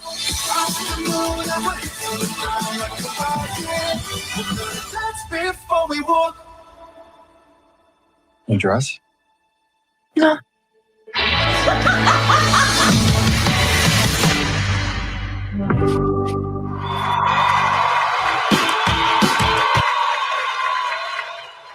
All right. A movie that had a $5 budget seems to be better than the one I just saw before this. I hate this. They did execute that budget a lot better. Yes. Yeah, for real. Damn those Cockneys for having a crap story and it still being better than that thing I just saw. So anyway, yeah. So what did you think about it, Iris? I think it's a bit of a relatable story. Do tell. You've got my full attention. Let me put you on the big screen. I'm not saying with me per se. I'm just saying, you know, I'm just saying in general for some women, you Fella know, getting her some groove older back. women and having young men, you know, be like trying to holler. And it's like, no, I'm too old for you. Even though you may not look it, doesn't mean, you know, you ain't up there in age. You just know how to maintain yourself. Uh-huh. And, you know, for some women, that might be a relatable story. So it's okay for an older woman to shag a really young dude, but it's You see. First of all, you didn't see it coming. You didn't see it coming. Yeah, relax. I don't have an issue with older men dating younger women. I'm just saying, had a whole diatribe about this 30 minutes ago and told me that I was a horrible person. Now there's a difference between an older gentleman and a child, not a young adult and an older adult. Did we define? Did you not see the tattoos on that boy in that trailer? That boy ain't not more than 17 years old. He out there messing around. He's 17 years old. Wait, we ain't see the movie. We don't know. We haven't seen the movie. He's probably in his early 20s or some shit like that, and she's probably in her mid to late 30s, possibly early 40s. Damn, she done wrote this whole film by herself. Look at you. I see you, baby. I do your thing, she's mom. just a very well-kept woman, and he saw something he liked. He saw something he liked. He was like, I don't want none of these young bitches. I want something with a little, you know, a little flavor. And it is what it is. The only thing is that maybe this story will be like, oh, and they live happily ever after. And not take a more realistic tone, because, you know, she may be an older woman. She may not want kids. He's a younger man. He may want kids. You know, he may like to party because he's still young. She's at that age like, no, nigga, I want to stay home, snuggle on the couch and read a book, you know? But this looks like just one of those stories that maybe just be happily ever after, you know? It's a typical chick flick. Go ahead. I'm sorry. No, why are you interrupting her? Let her. Okay, go ahead. Iris, go ahead. No, I'm just saying it's like, I mean, I'm not saying that it's not possible for people of different ages to live happily ever after, because you know there is a drastic age difference between me and my boo, you know, so you never know. But I'm just saying I don't think it's going to be one of the greats. I just think it's just a relatable movie. So maybe you not called Keller. Huh? Oh, so you robbing the cradle out here. Okay. I got you. Older than me. I thought you just say your boyfriend was younger than you. You say he was mad younger than you. No, I didn't. I said there is a massive age difference between me and my boo. He is much older than I am. Okay. So he's in his 60s and you in your 20s. Is that's what's going on? And if it is, I respect. Anyways, I'm not dropping anybody's age on this show. I am definitely not dropping my age on this motherfucking show. So Eddie, I'm sorry, go ahead, man. I'm just saying it seems like it might be a relatable movie. So you would like can we review this, or it's not going to be cool for you? I mean, if it's makes you feel uncomfortable, I don't want you to feel seen or exposed while watching this. I just seen or exposed. Why would I feel seen or exposed? I have no problem. For me, age is nothing but a number.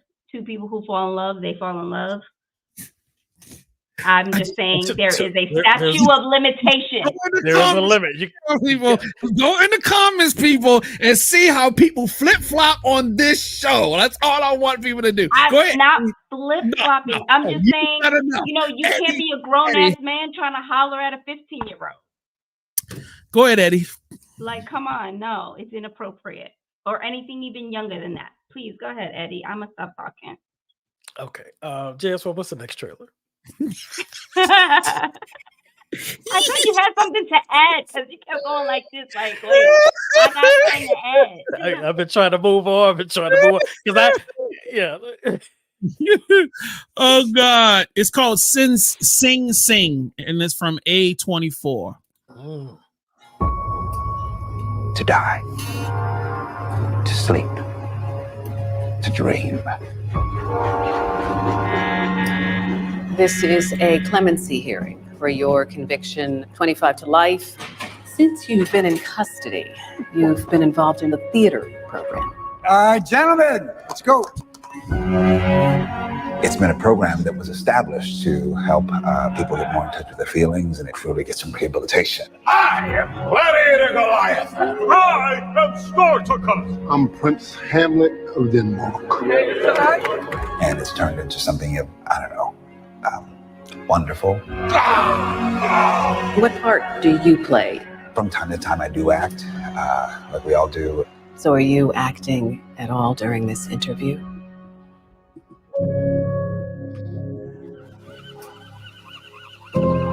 We here to become human again and enjoy the things that is not in our reality. I think you guys are becoming real with each other, vulnerable.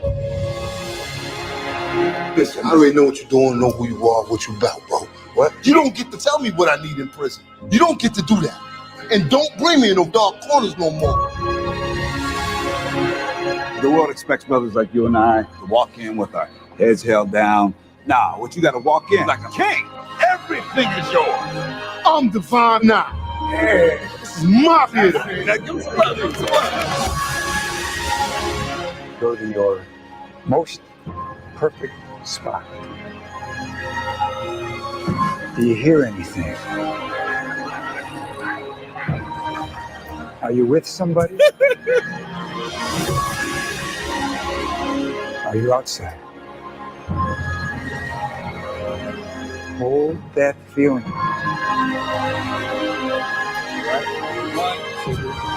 Let's go! You gotta admit that I murdered that Hamlet, bro.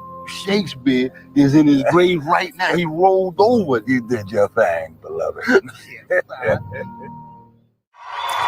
Woo-wee.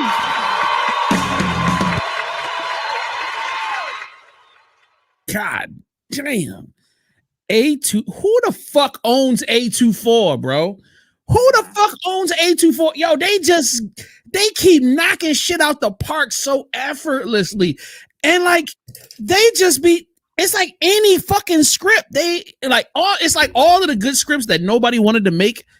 They were like, yo, let's do it. Like, that is I almost cried watching the goddamn trailer. Like, God damn, that shit is good, bro. I mean, somebody say something, because I'm gonna just keep saying God damn, because that shit is fire. Like, shit. You know, it reminds me, it gives me like Stand and Deliver vibes when I say, I don't know if you've seen that one, but you know, where you bringing these people that are ready to kill each other and take a dark path, you bring them together and everybody gets common ground and grows together. I love that. I've always loved that movie, and this is giving me that vibe. Word, definitely. Yeah, I definitely, it feels very deep. You know, I actually can't wait to see that. I'm actually pretty excited to see that.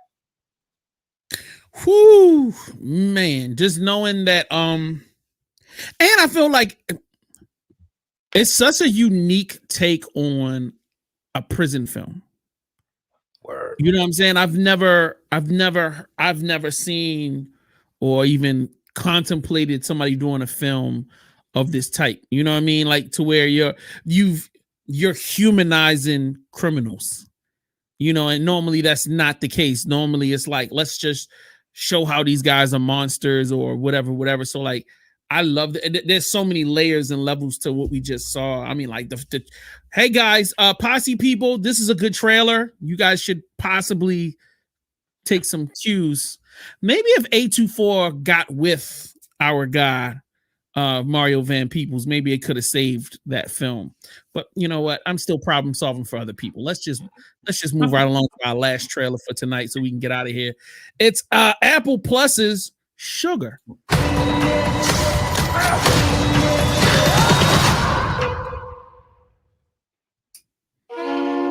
And another beautiful day in California. Out here, I'm one of the good guys.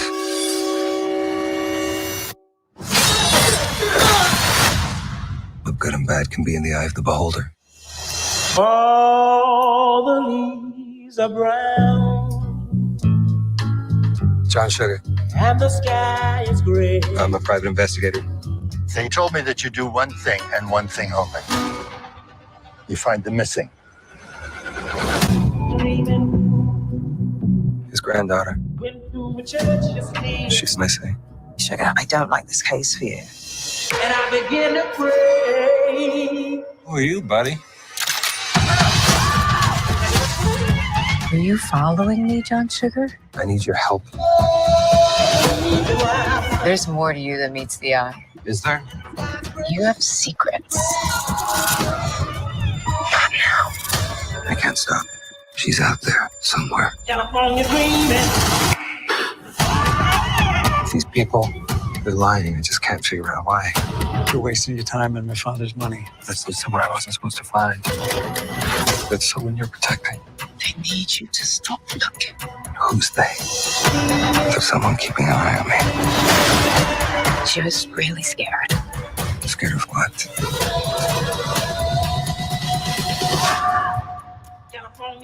Someone once said, tip the world on its side, and everything loose lands in Los Angeles. After all this time, is this place starting to turn me upside down? California dreaming. On such a winter's day. Such a winter's day. I've never been the big Colin Farrell fan. And after watching this trailer, I realized the reason why I didn't like him is that they kept trying to they tried to put him into characters that I don't feel like fit him.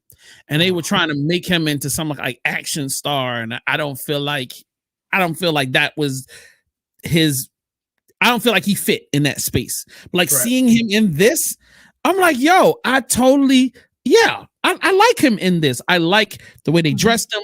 I like his approach. I like him not being him trying to be, Arnold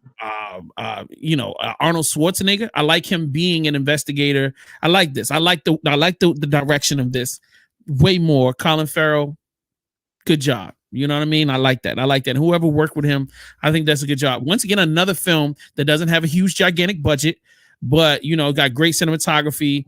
Really great usage of costuming and timing and finding great working actors to play off of, and that's going from scene to scene and me seeing faces that I'm familiar with. They're not all blockbuster people, but it's like, oh yeah, this is going to be a good film because I see good actors here. You know what I mean? And it just seems to be a great base of a story. You know what I mean? What do you think? I think everything you're saying is true. I'm looking forward to watching it. One thing I did like from Colin Farrell prior to this was his season on True Detective. I don't know if I think he was on the second season. No. He actually did a really good job of that character, the way they was written. And it was exactly like you said, they weren't trying to make him be the next action star. They wrote something that required him to really dive in and sell it with his acting, and it was phenomenal. Guy Ritchie used him in The Gentleman back in like 2021 or 20. Like and so I think this is going to fall right into his wheelhouse and be another good performance from him. Yep, Iris, what do you think? I agree with you both. I really like how they fit him into this character. I feel like it just works with the vibe. The only thing I would like to see more of is that you guys know I don't know if you know, but he's Irish and he actually has an accent. And I would actually like to see him play a character with at least part of who he truly is. Like the Gentleman. Showing that I actually didn't get to see The Gentleman. So if he does get to have his accent in that one, that's great. I'm guessing that's the only one, though, that you get to really hear how he actually sounds in real life.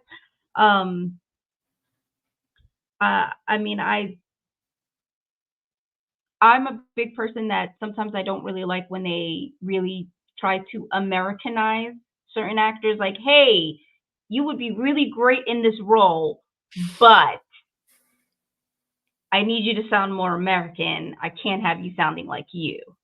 Mm-hmm. I don't really like that. I mean, I don't think it would have pulled away from the character and just how the flow seems to go based off the trailer if he would have had his Irish accent. But I am excited to see that series and where they're gonna go with it. So yeah, so maybe.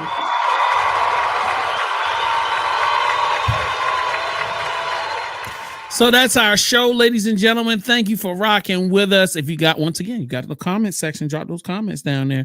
Tell us what you would like us to see. Tell us old school films that we've missed and such and yada yada. Next week we will be reviewing. What are we reviewing, sir? So next week we'll be reviewing the new Guy Ritchie series on Netflix called The Gentleman.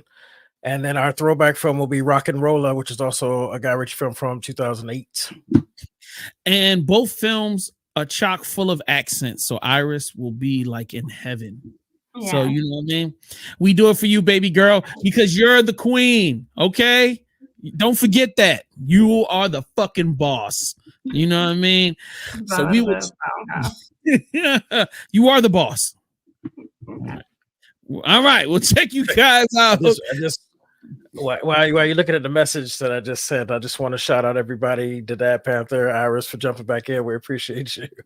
Yeah, and very upsetting situation. I was so pissed. I was like, "What just happened? Everything just went black." Yeah. She pulled the cord out with her foot. Right on time, like, you know what? Come on now. Let's before we get out of here, let's get your rating for Dune. Is it a classic, good watch, catch on streaming, not doing it for me? Is it a or if you ever show me this again, I will. And actually, before you get to your joint, can you give us your little? Did you give us your highs and lows on the film? She went out right before. I'm going to keep it as short as possible. One big thing I did want to mention in regards to this movie is highs. Real quick, I liked it better than the first one. I really did. And one major thing that this movie for me, or at least the story itself, it's really like a mix of like the story of Jesus and Star Wars blended together. That's really what it reminds me of. Like, he has his flowers, he has to prove himself, that he is who he say he is, the prophet. And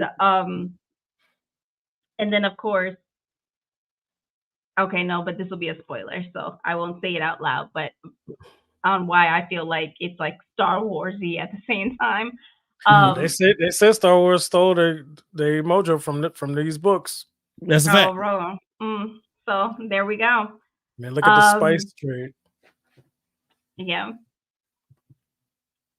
I see what y'all was saying. And then lows for me, I would have to agree with Eddie was saying before. Like that drastic change in the character kind of bothered me, from going from like being really humble to understanding, okay, I have to use this story just so we can fight for this planet.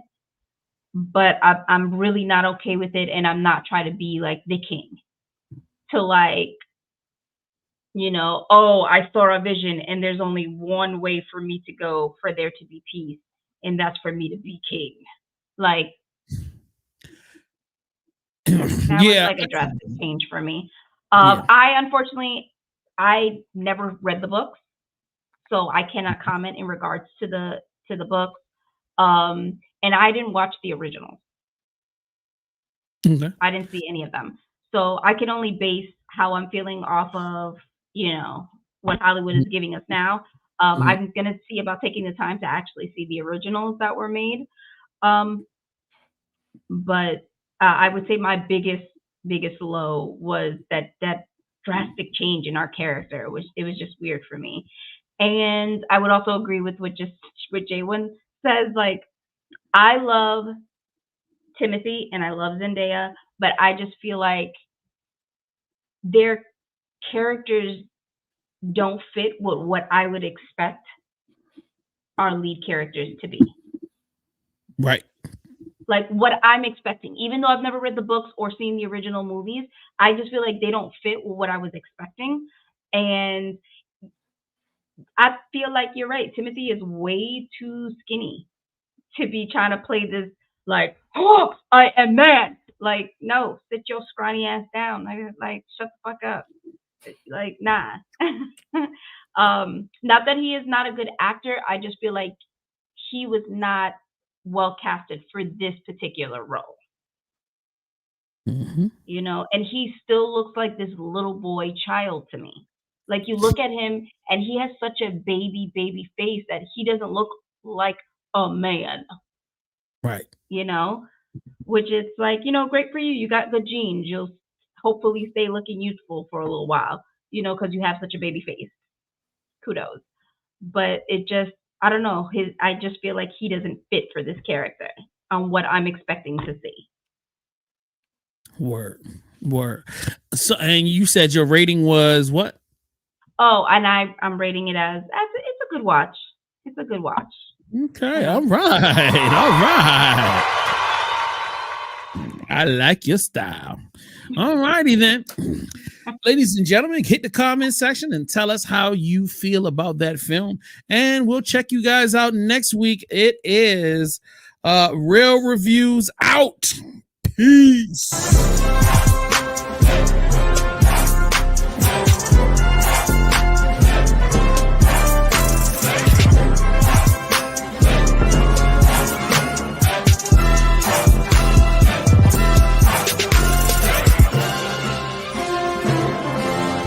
No ticket.